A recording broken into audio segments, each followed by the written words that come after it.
This conference will now be recorded. So it is mandatory now to use the brake keyword in the case. You may not have the body part of it, which is above the brake. Above the brake, you will have some number of ports as part of the case block. It is not compulsory to have the body part of the case, but you should have the brake part. If you have a body and you do not have the brake, for example, it will show you a syntax error. You must need to understand that. Okay, it will show you this red underline. So you should have the body, which is called the body before the brake, and you should also have the brake part. Then only the rule will suffice. You may choose to have neither the body part or not the brake keyword. That is also fine. Okay, you may only choose to have the brake keyword for the case plan. That's the set of rules that are defined. As far as the default is concerned, the usage of default is not compulsory. Earlier, the default was compulsory. Now it is not mandatory to have the default keyword. Okay, but if you are using a default keyword, you will have a body part of that, which is nothing but this particular body part. Okay, and you will also need to have the brake part. It's compulsory. Earlier, the default body was compulsory, the default block was compulsory, and the brake was not needed. If you have a default block right now, the brake is mandatory. You will not have the body part. Do not have. Now, if you basically do not want to have the body part, that is also fine, but you should have the brake. You may not have the body part, but also may not have the brake.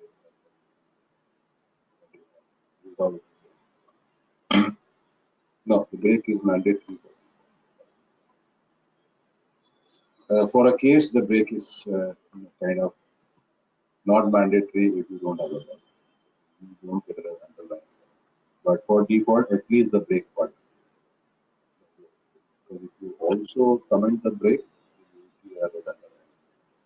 So based on that, I'm going to basically change the behavior of the uh, understanding. The switch statement can be used when we have multiple events based on certain connections.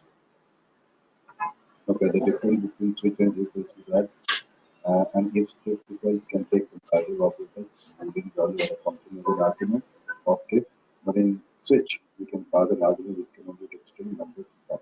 That's more complex. And this is the argument of switch. Uh, this is the body of case one. Body of case may body of case needs to use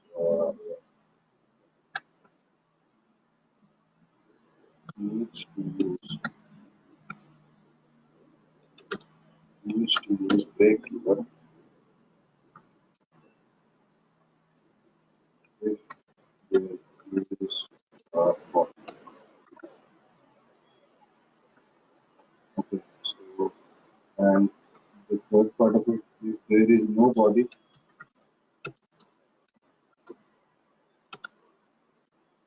you may not use.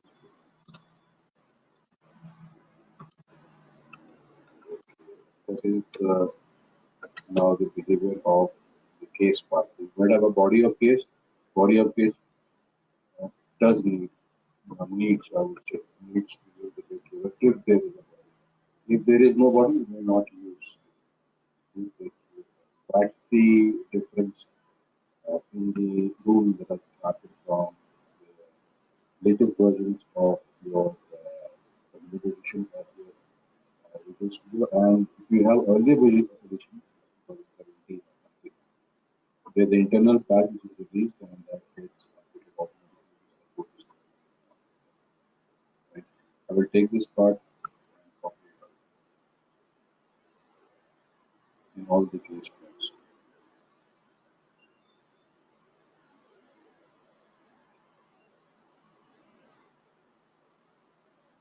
So, this is also the default. I will write down a couple of things. First, the default part is not compulsory. Now it is not compulsory. Okay. there can be body of default, and if there is, and if there is body of default, there should be a break.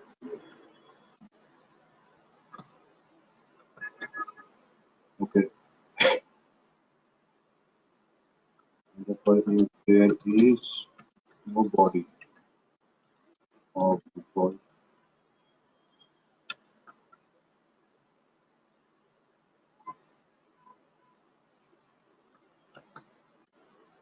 break keyword is taken.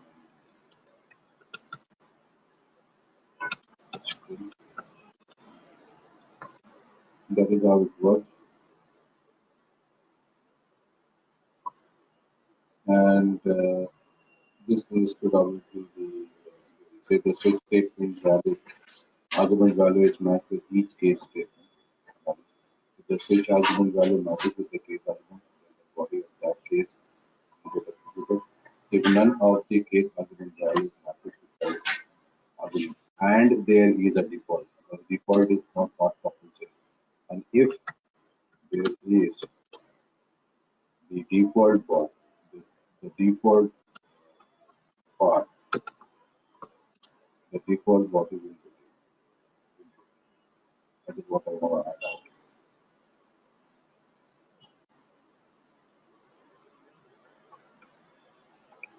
The case body should have the break keyword, and if there is no break, it will show compilation.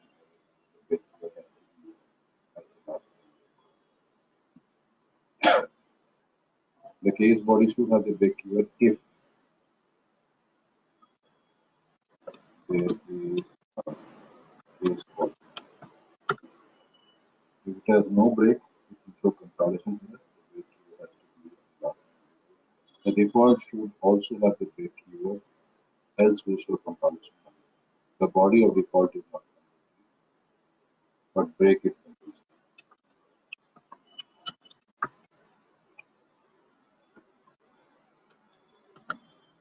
Default portion is optional. So based on the changes in the rule, that is what I have changed out here also. You need to understand. This is the program that we actually created in order to understand the concept of grades that will be given based on the numbers. Because program number 1, it says that the number is equal to 5, which is basically not defined in any of the cases. Okay, and there is no default also. So what is the result of this? Under this particular situation, what is going to happen? There will be no result in the console. That is what is going to happen. Save it and debug.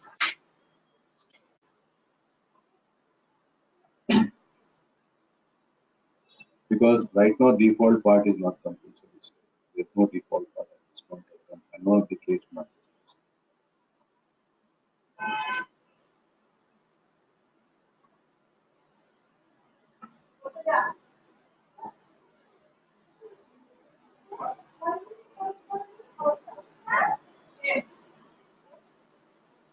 Hi Kaushik, this is Nisarga here. Your voice is breaking, it's not that clear. Is it fine now? Yeah, now it's better. Your voice is breaking. Check up your network, Nisarga. Because No, I break is checked happening with because of either Varsha the also, like, I don't know whether others are having the same problem or what. what about others? Is my voice breaking? Just let me know. Yeah, hi Kaushik, Azhar here. Yes, Kaushik, Yeah. your voice is breaking. Okay.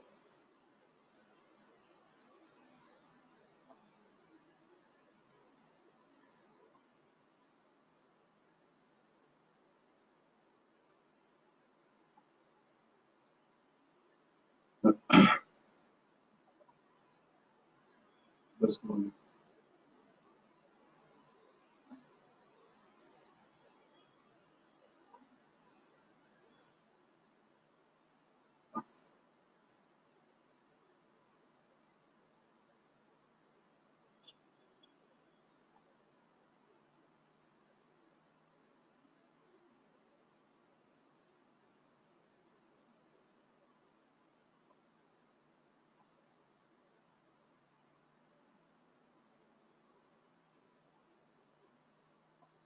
I'm going to connect with my mobile and let me know if the mobile is also having a problem.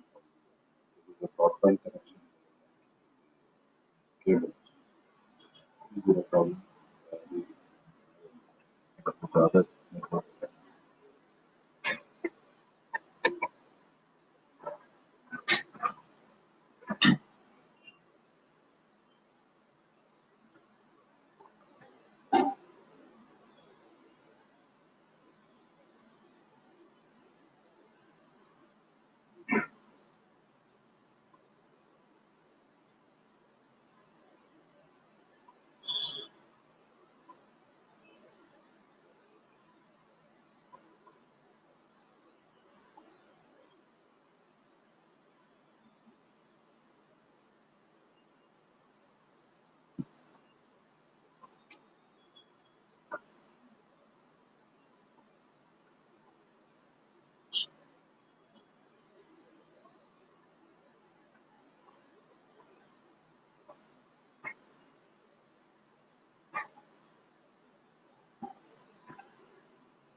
Address भेज ना aunty तुमको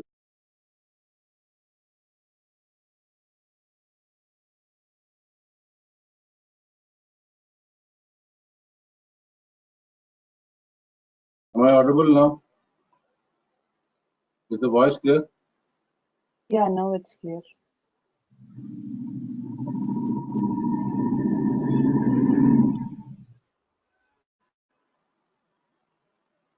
So if you look at this particular aspect, I hope this is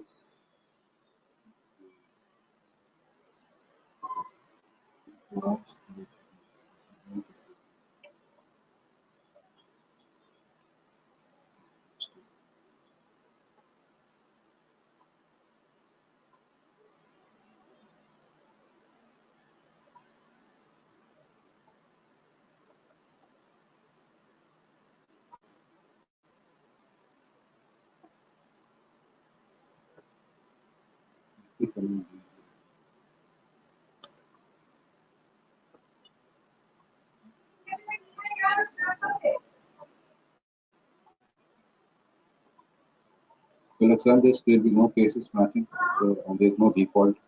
I got to understand there's no default, so default is not mandatory. Whenever the case matches, we will not be able to see any kind of results out here. So now let's say I have a default.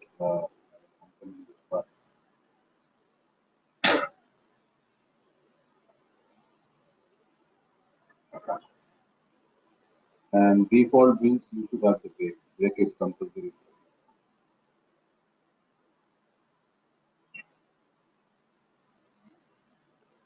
Even if there is no body.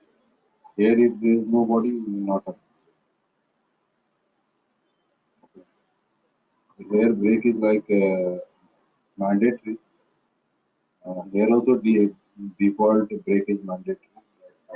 If the case is having no body, you may not have to brake.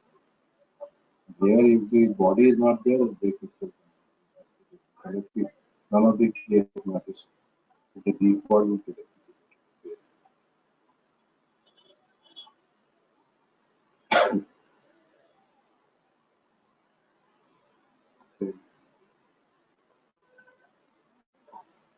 So if I put in something else like your zero also, none of the cases. In this particular behavior, still you will see that the default will execute and the print out of the field as defined in the print line, right line command of the default block.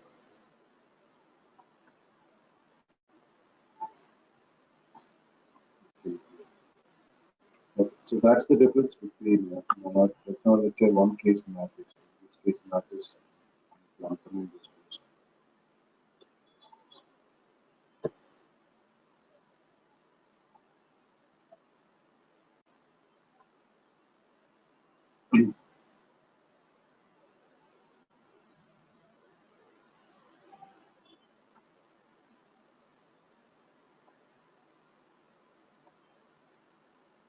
The commenting and uncommenting is possible also.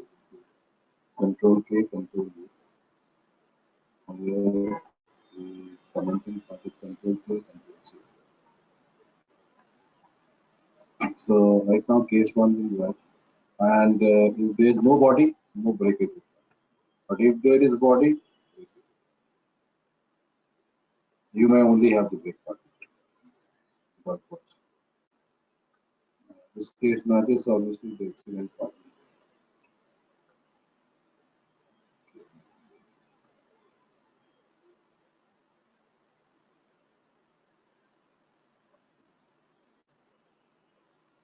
Okay.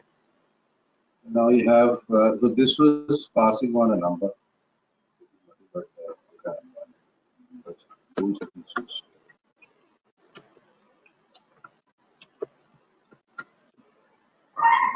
This is basically grading.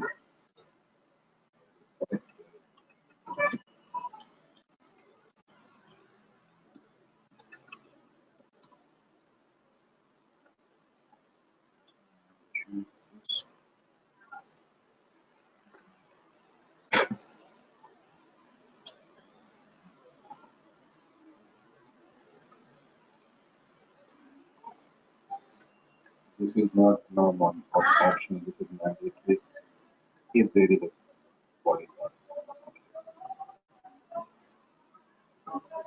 If there is no body, it is not mandatory. So now the grading basically is passing out the character value. This particular case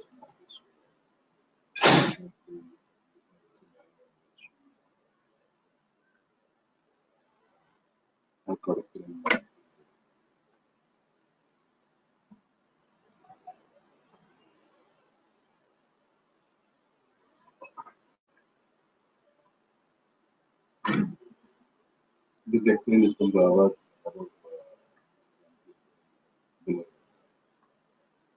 So if we differentiate these two programs,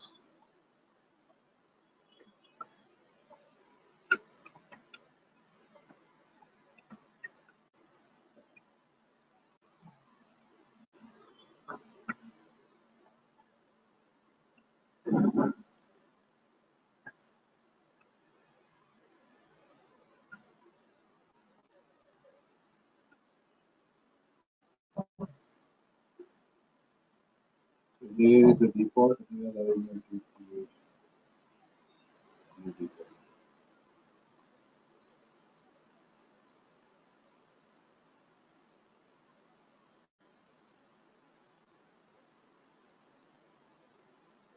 This is how the switch statement can be used as far as your conditional statement is concerned. Now let's move forward to the loop statements.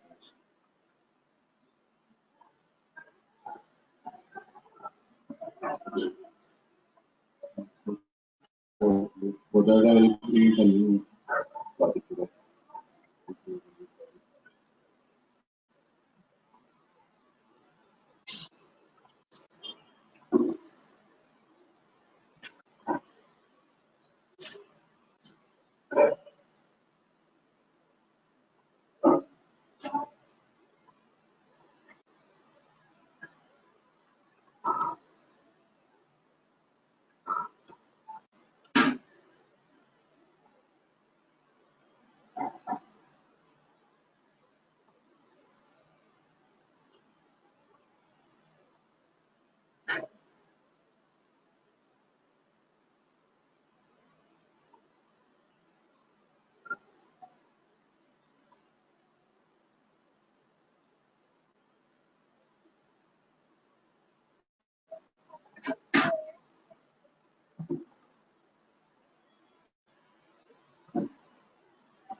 So move to the startup project. Is,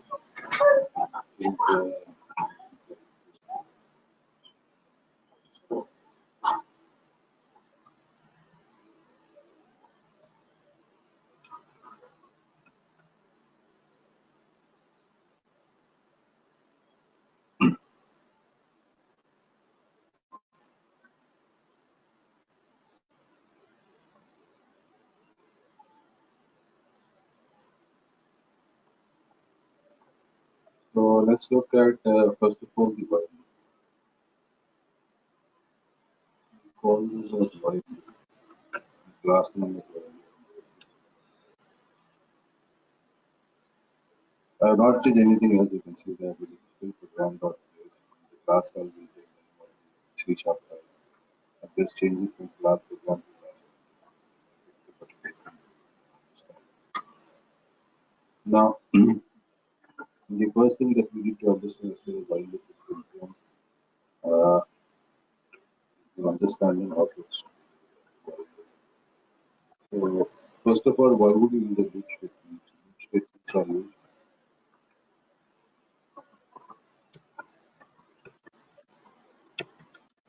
when we have repetitive.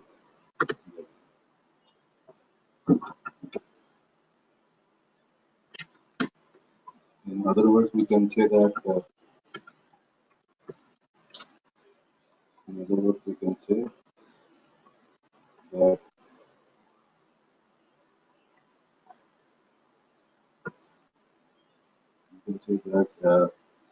if we are repeating codes and the codes gives uh, if the code gives I would say code is giving you code gives you uniform uh, increment or decremental result.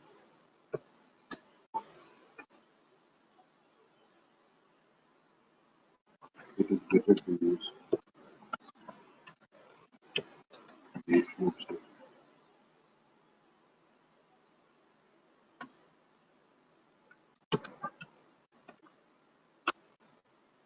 So there are different kinds of loops also. Loop step. And the different kinds of loop statements I can take as while loop. And then we have something called as the do while loop. We have the for loop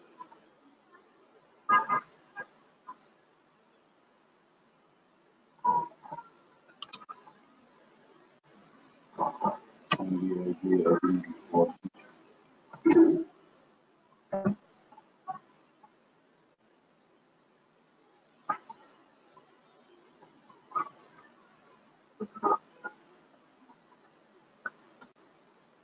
we speak about the while loop, first of all, uh, loops should have an initial value, and this initial value, which will be matched with conditional statement.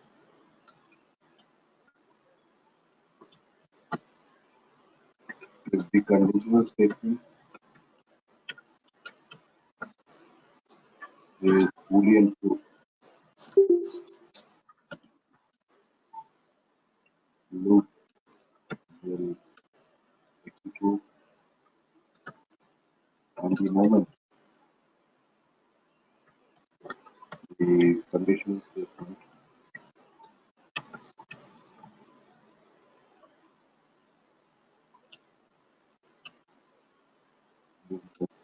is Boolean false, the loop should terminate.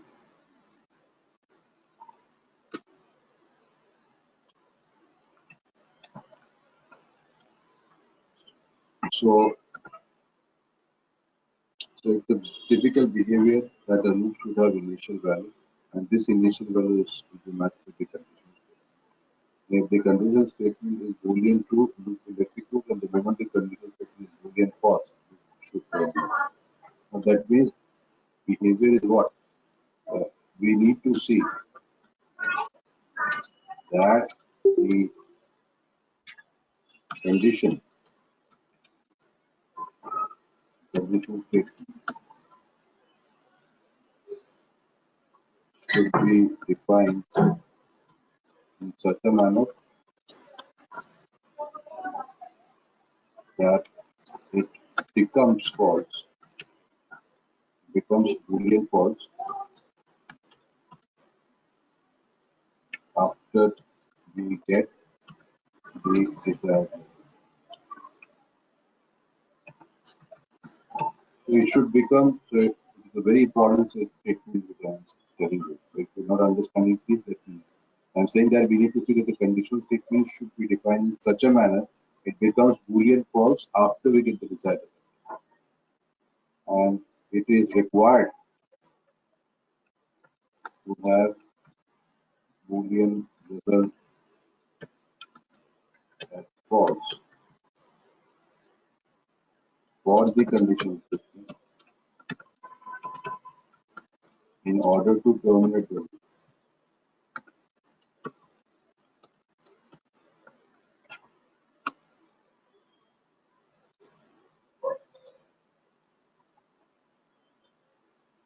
Infinite looping happens if the Boolean condition, is true, condition,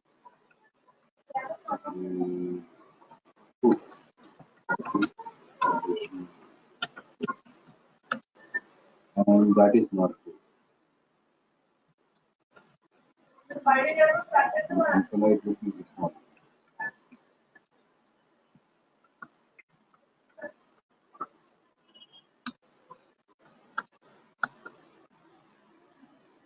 And infinite looping is not good as it takes resource space. So when I say resource space out there, this is what you are. Memory. The memory space of your computer. Another takes up resource space. Ultimately,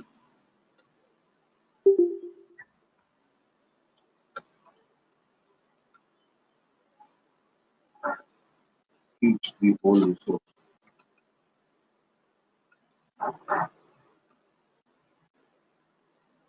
Thus, ultimately eats the whole group, thus hanging the system.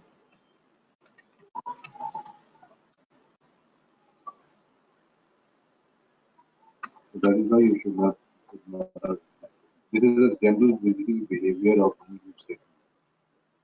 So It is not only for while.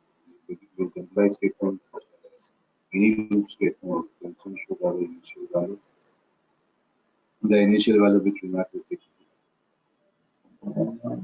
conditional statement. The conditional statement is boolean true, loop will execute, and then the conditional statement is false, terminate. So it is necessary to check that the conditional statement at some point of time becomes boolean false after we get the desired result. Because if it is not turning to boolean false, then what is going to happen? Go for infinite. Infinite is not good because it will take a memory space and ultimately eat up the whole memory. Thus, hanging the system is nothing but based on wasting errors and that not forward. System is not. So that's how the. So let's now define the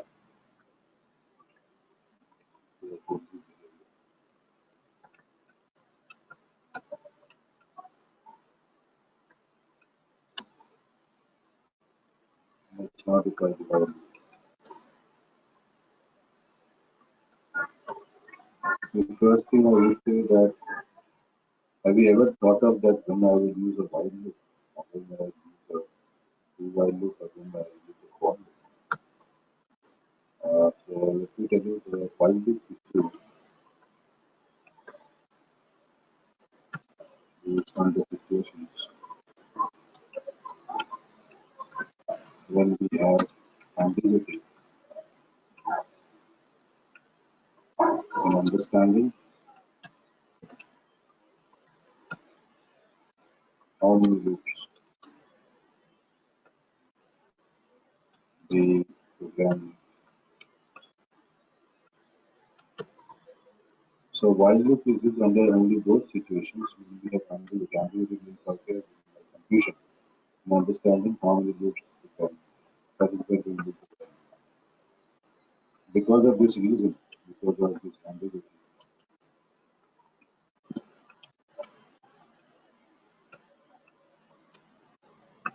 while loop is much more prone, will be much prone to showing infinite loops. So I am saying much prone. The probability of getting infinite loop with while loop is much more, but the highest, because of the fact that uh, we do have ambiguity in understanding how many loops it becomes. And since we have ambiguity in understanding, and then the reason why we do a while loop. And since we have that ambiguity, obviously, what's happening is that we technically see that the while loop goes for infinite loop much more in comparison to other loops.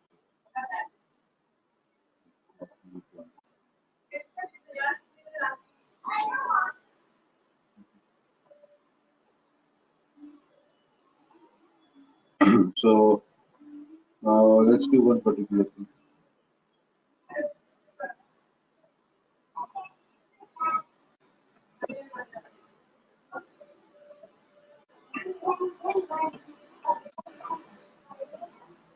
So the syntax,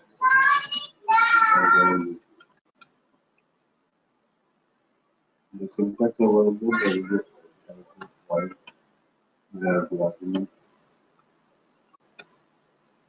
while and then we have the body. This is the simple behavior of how a body works.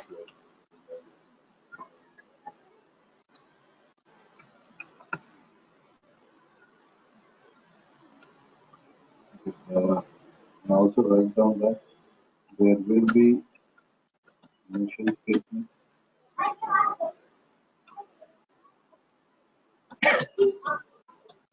to define the initial value.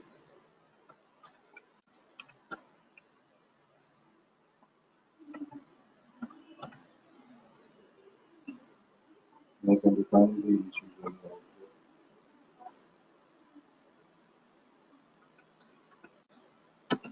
And then first statement the outside of the while block.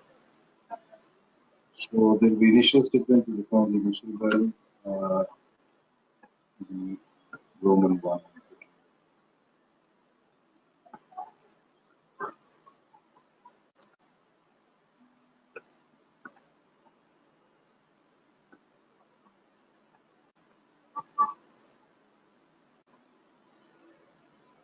Roman 2 will be, there will be completion.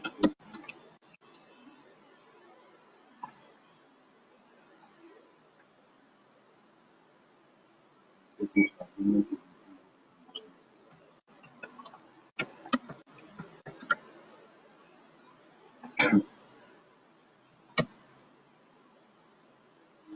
and third part is may or may not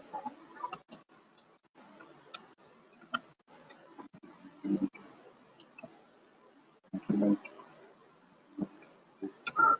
anything that could be defined in the body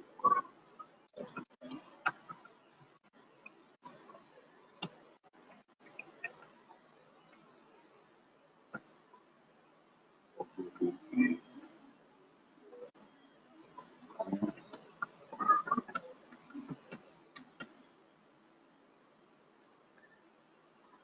another note I will tell you, there should be proper synchronization between initial conditioning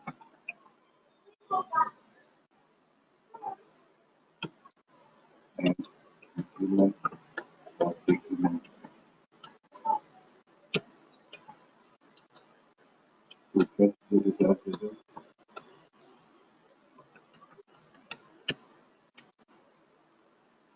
After we move to the after the result,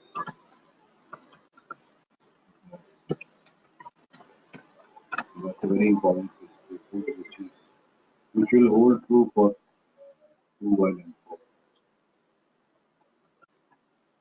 So there should be proper synchronization between this initial, conditional and increment, so that you get the desired result as you wish to do. And after you get the desired result, you should terminate the body. After you get it. Okay. Now let's understand the working behavior of it.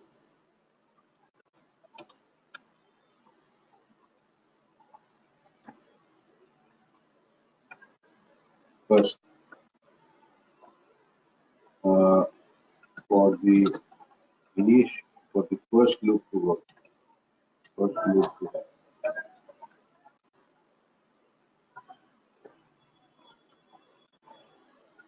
The first loop, the initial value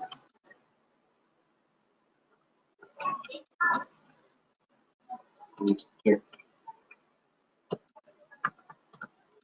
with the condition loop. The initial value is checked with the condition. If the condition statement is true, the body of Y gets distributed.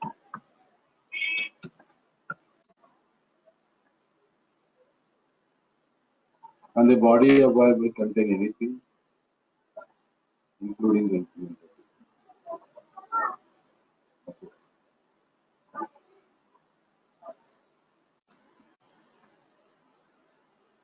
Okay. If the conditional statement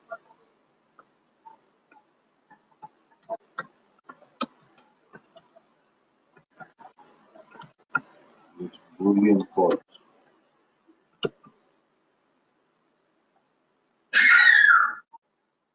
the first loop will not.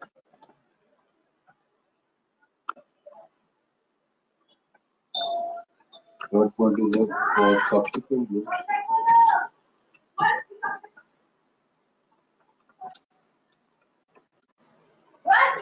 the often conditional statement should fetch Boolean.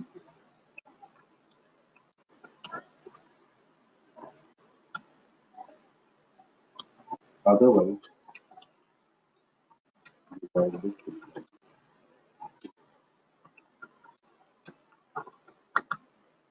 So that's the working behavior of your loop, while loop. Okay, now let's understand some programming behaviors. Now, first of all, the first program that I'm basically going to take up would be the program of not using the while, not using the loop statement. That is the first thing you see, not using the loop statement. The program number one first would be to print out from 1 to 5.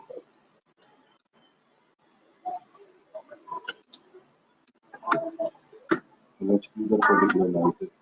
Now, if I don't use the loop statement, two things that you are going to see. The repetition of codes, first of all. Okay. And you will see a uniform implementation of the file because I need to print out from 1 to 5, 1, 2, 3.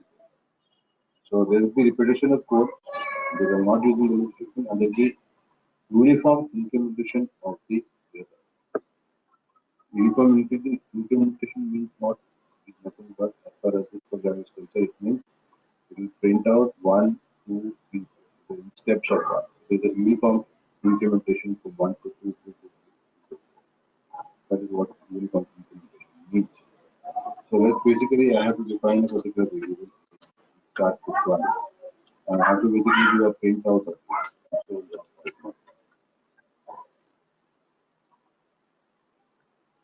let's say like one is value of the coordination of the.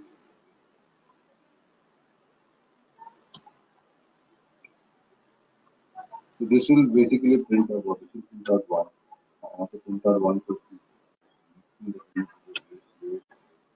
The implementation. I can use this or I can use or I can use the compound. As you wish to. But all these are nothing but implementation. So after implementation, the value of A is A equal to what is the early value of A? Early value of A is equal to 1. When I do a console.pipelines,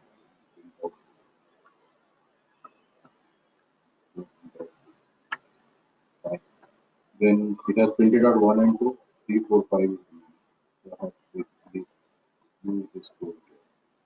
And this is the repetition. Now the value of now the value of A is 2. Again plus 1. It's going to be equal to 3. This is going to print out. Okay. And if you print out 4 and 5, this will be nothing but A is equal to 3 plus 1. This will be equal to 4. Print out the value of A. And the last value that I need to print out is 5. So with that, you print out 1. Let's do this. This value of A is equal to 4 plus 1 is 5. Need to go to the value of 5. This is the desired result that you want. Okay, but in order to get the desired result, how many lines of code you will get? 1, 2, 3, 4, 5, 6, 7, 8, 9, 10 lines of code just to print out 1 to 5. If I tell you please print out 1 to 100, you will have to write down 200 lines. Okay, let's look at the result. The result will not be a problem.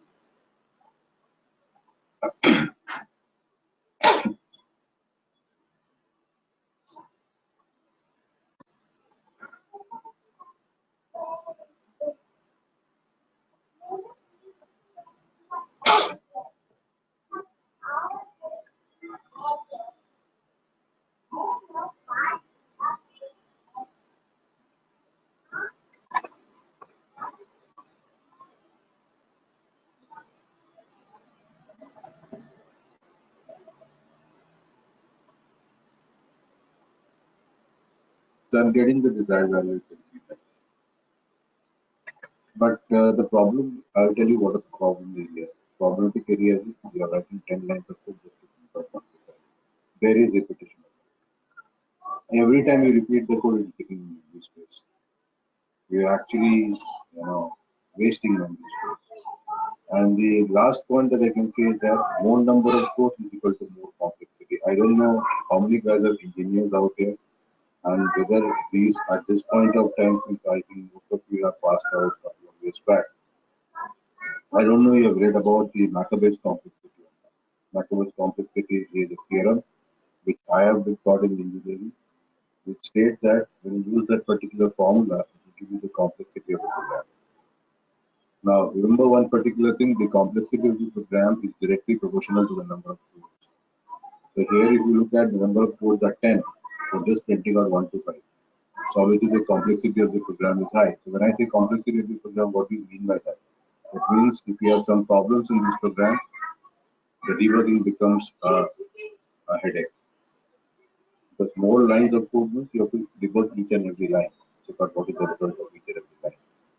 And right now it is 10 lines. So let's say I tell you to print out to 1 to 100, you have 200 lines of code. And if you have a problem in those lines, 200 lines, you got to find out where is exactly the problem. Or they are able to debug each and every line. So more code is equal to more complex. And the complexity is actually calculated by using the mathematics. There's a theorem and the formula for that. And if we are more complexity, the debugging becomes difficult. And takes up more resources. Now, we also say that if a programmer has written more lines of code to arrive a particular design, the programmer is not considered good. Programmer is considered good when you get the desired result with minimum. There's a question out here. If you read the question, please mute background noise. Check out who is basically having a background noise.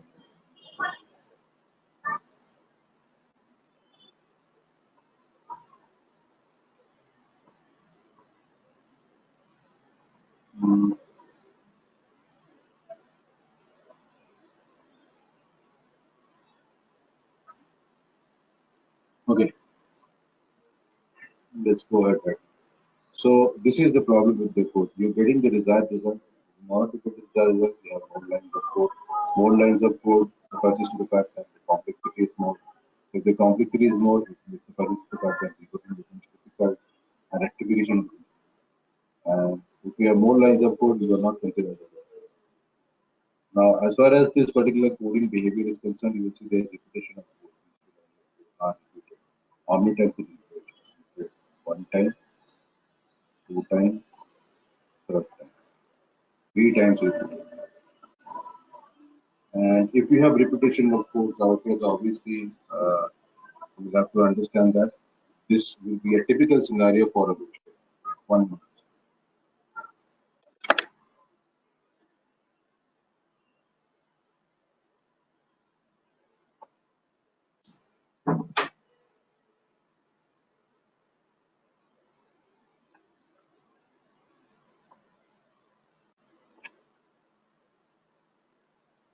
Okay. So let's write the same program with loop statements. I will use a while loop. Now, I have also told you one particular thing. The while loop is used under situations in which we do not know how many loops the program should be going. As far as this program is concerned, we know how many loops it should go. I know it. But still, I am showing you the usage of while loop. But in the real-time scenario, if you tell me to write this program in real time, I will not use a while loop. I will use a for loop because I know how many loops it should go. If I know how many loops it should go through, I will just use the for loop instead of using the while loop. Now, why would I avoid using a while loop? Because I do not know how many loops it should go through. So that is the reason I will use a while loop. But as I told you, since I have that ambiguity in understanding how many loops the program has to go through, it is much more prone towards going for a infinite loop. So be careful by using a while. It is much prone in comparison to for and do while to go for a infinite. Still, at this particular program, at this point of time, I will use a while loop. So let's use a while loop to do the same. Use the while loop.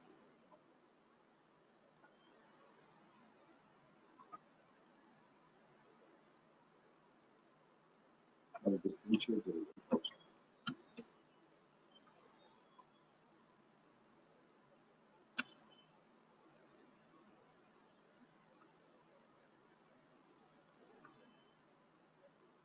Okay.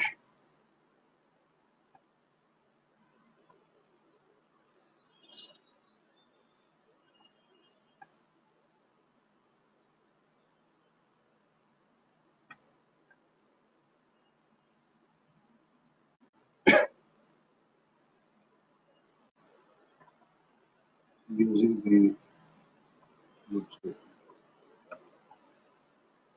Program 2 is basically the print out same. So, for a loop statement, while loop, for example, the syntactical behavior is that you gotta have the initial value. So let's have the initial value. So I have to print out one first. That would be the initial value.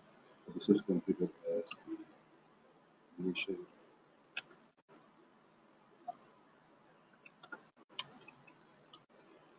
It's considered as the initial statement, and then I have a while. And this is the condition statement. The condition statement gives you a boolean. Okay.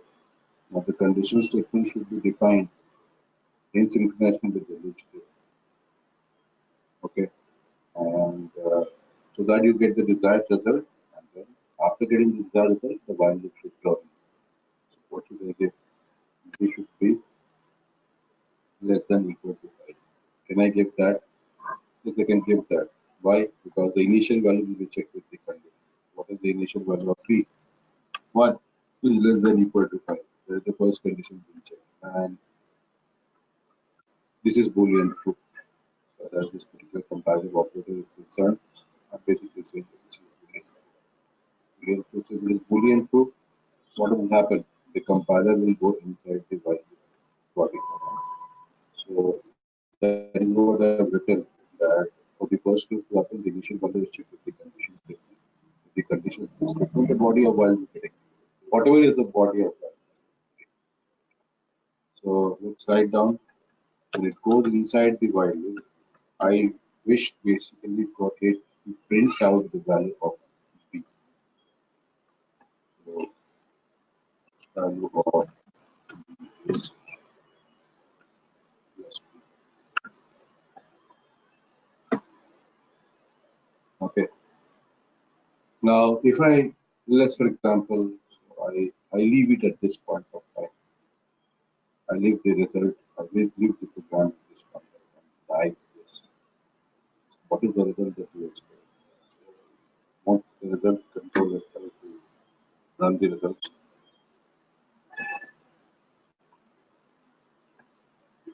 See, if you see the value of b is constant at 1, and this is infinite. And the infinite looping is happening, which will take up memory space unfortunately behind my computer.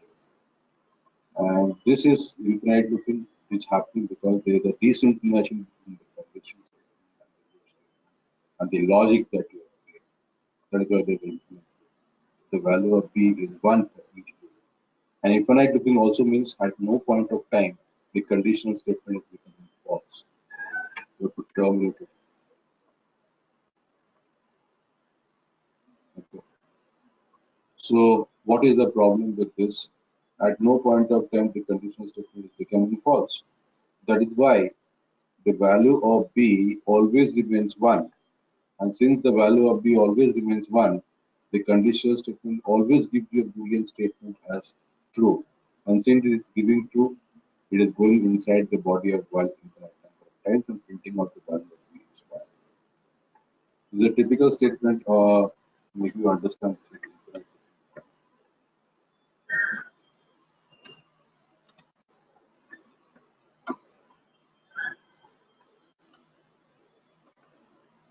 So the infinite looping is happening because there is a desynchronization between the initial statement, conditional statement, and the logic statement. Because of its infinite. And that is why if you look at, since the conditions to phase never becoming false, the value of B remains 1 and it is always less than equal to 5. That is why it always goes inside the while body and always executes the value of 1 for each loop. So here, what is going to happen? This is conditional statement.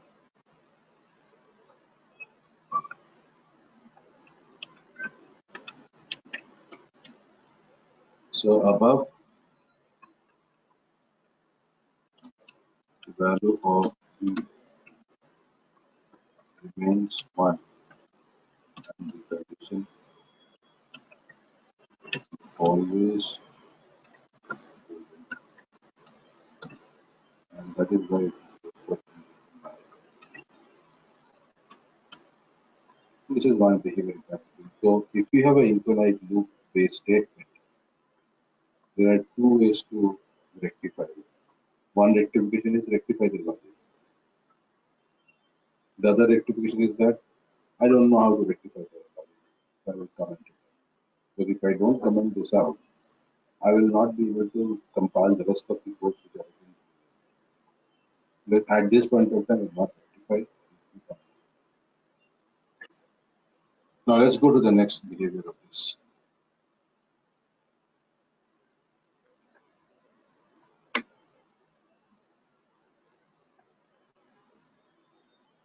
So using the loop statement, program number 3,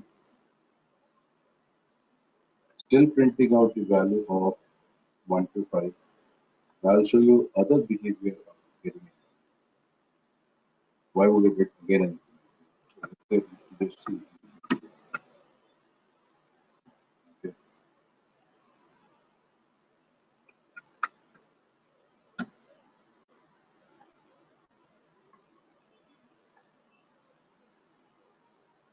I use a value. And I say that C is less than 6. So the initial value, this is the initial value. This is checked with the condition. Let's check the condition. Is 1 less than 6? This is less than 6. Okay. Let me do let's print out the value.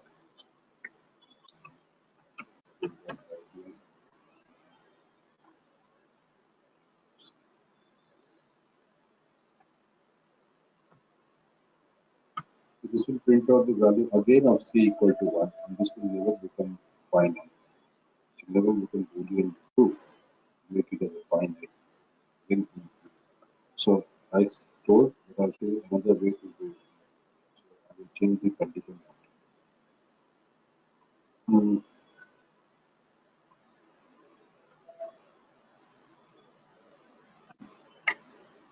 One is always, and here I will basically give implementation. I've always told you there should be synchronization between initial statement, conditional statement, and the logic of the code to give you the desired result and also make this condition as false to terminate the value. After getting the desired result, you should have a termination. Now, under this situation, what is going to happen? C is equal to 1. The initial value is kept with the condition. Condition becomes 2. This will print out 1. And this will increment the value of C from 1 to 2. Now this 2 is checked with the condition because right now the value of C is equal to 2. So 2 is checked with the condition. This 2 greater than 0. The condition still becomes Boolean true. So it will go inside the for loop for the second time and print out the value of C equal to 2, increment the value. Now 3 will be checked with the condition. So basically not. The condition becomes 2. The computer compiler will go inside the while body and first thing it will do is print out the value of C. After printing out C, the another body line is to increment the value of C from 3 to 4. 4 is checked with the condition. And you print out the value of the 4 is checked with the condition becomes true. print out the value of 4, increment the value. Now, do you see after implementations, if you implement to certain level, we continue. At any point of time, for any value of C, the condition becomes Boolean false? Never. This is another example of infinite loop where the desynchronization between initial statement, conditional statement, and the values. This is again code for going to infinite loop. Now, the only difference between this infinite loop and this infinite loop is that this gives you the printout of B equal to 1 for each loop. The value of B remains constant to 1 for each loop that the while loop is going through. But here, the while loop is going through infinite definitely, but the value of C will be not stuck at 1. The value of C will keep on incrementing from 1 to 2, 2 to 3 until infinity. So let's run this particular code. Control F5.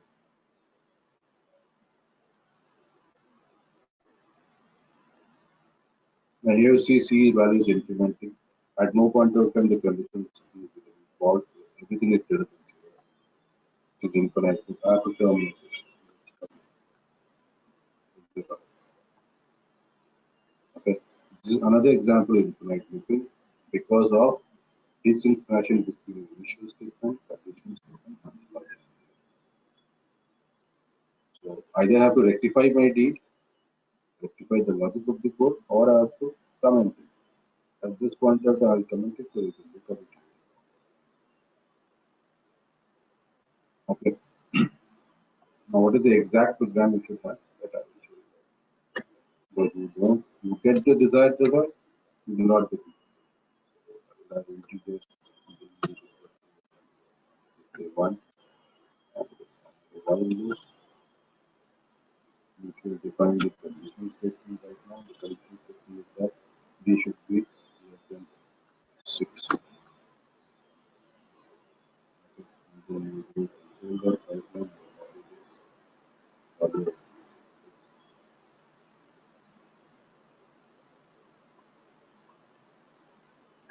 And then you increment the value. If I do not increment the value, it will again go for infinite. Because the value of B will remain 1. If you go for implementation but you will not define the condition properly, then you still go for infinite. The value of B will keep on incrementing 1 to 2. This is a typical scenario in which we get the desired result. And after getting the desired result, the Boolean condition becomes false and then terminates. So let's understand how does it become false. 1 is less than 6. Condition is 2. To print out the value of B equal to 1, increment the value of this 2. This is the result of the first. For the second loop to happen, the incremented value is checked with the condition. The incremented value is checked with the condition. The condition still remains true. We go for the second loop, we print out the value of B equal to 2, increment the value of B to 3 for the second. Now for the third loop to happen, the current value of D is 3, that is checked with the condition. If 3 less than 6, the condition becomes to print out the value of D equal to 3, increment the value for the third loop of D equal to 4. Now 4 is checked with the condition. It's 4 less than 6. The condition is still good for the fourth loop. Print out the value of D is equal to 4, increment the value 5 for the fourth. Now this 5 is checked with the condition. 5 less than 6. Condition is 2. We go for the fifth loop. Increment the value. So print out the value 5. Increment the value of D to 5 for the fifth loop. And then this incremented value of 6 is checked with the condition. 6 less greater than 6. So 6 is less than 6. This is where the condition becomes false. The condition becomes false while you will terminate. So you got the desired result and you also terminated the value after the result. There has to be synchronization between the initial, conditional statement and the logic. Let's run this.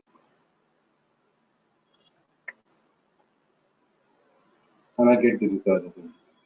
This is program number 1 in different ways. To show you infinite looping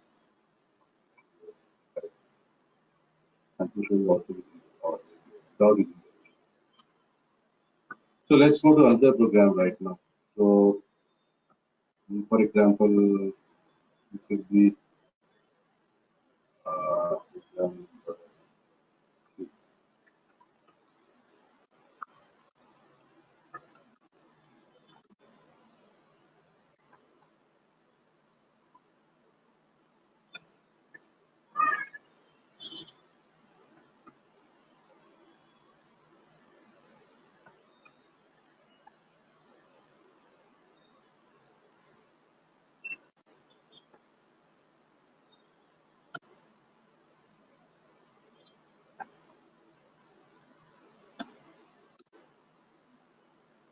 Okay.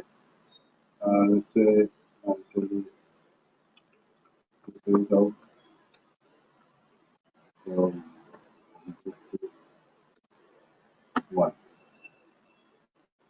Now, when you get a program, you've got to analyze the program. Print out from 100 to 1.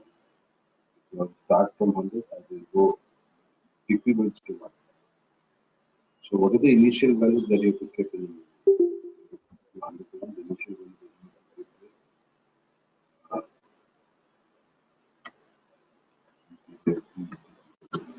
that becomes the initial value.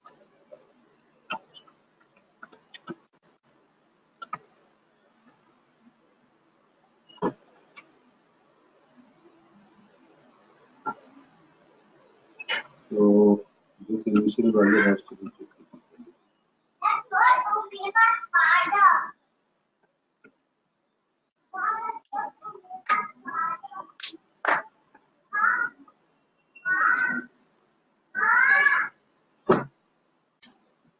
So the condition is that they should be greater than equal to 1. Into this particular the condition should be true. So for the first loop to happen, 100 should be greater than equal to 1. And this becomes Boolean. The moment it becomes Boolean true, I have to print out the value of the non.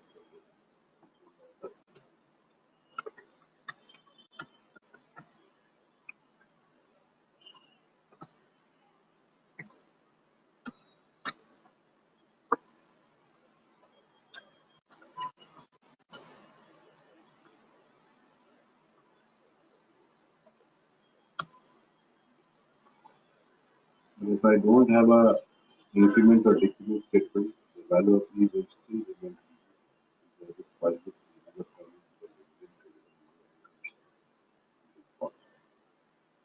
Synchronize your initial statement to decrement the value. And right like this,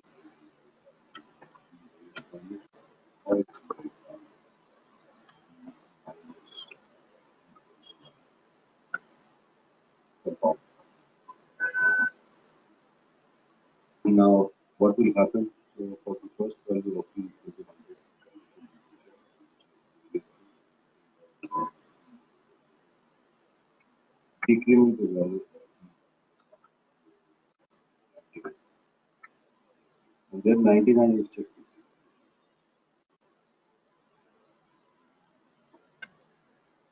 Condition becomes Boolean true, so the second loop will happen.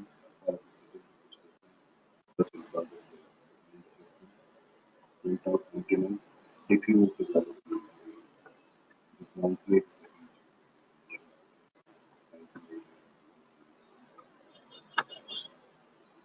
condition is Boolean true, so basically print out 98, decrement the value. This will keep on happening until the hypothesis 3 is checked. So 3 greater than equal to 1, the condition is 2, some point in time, 3, decrement the value from 3 to 2, this 2 is checked.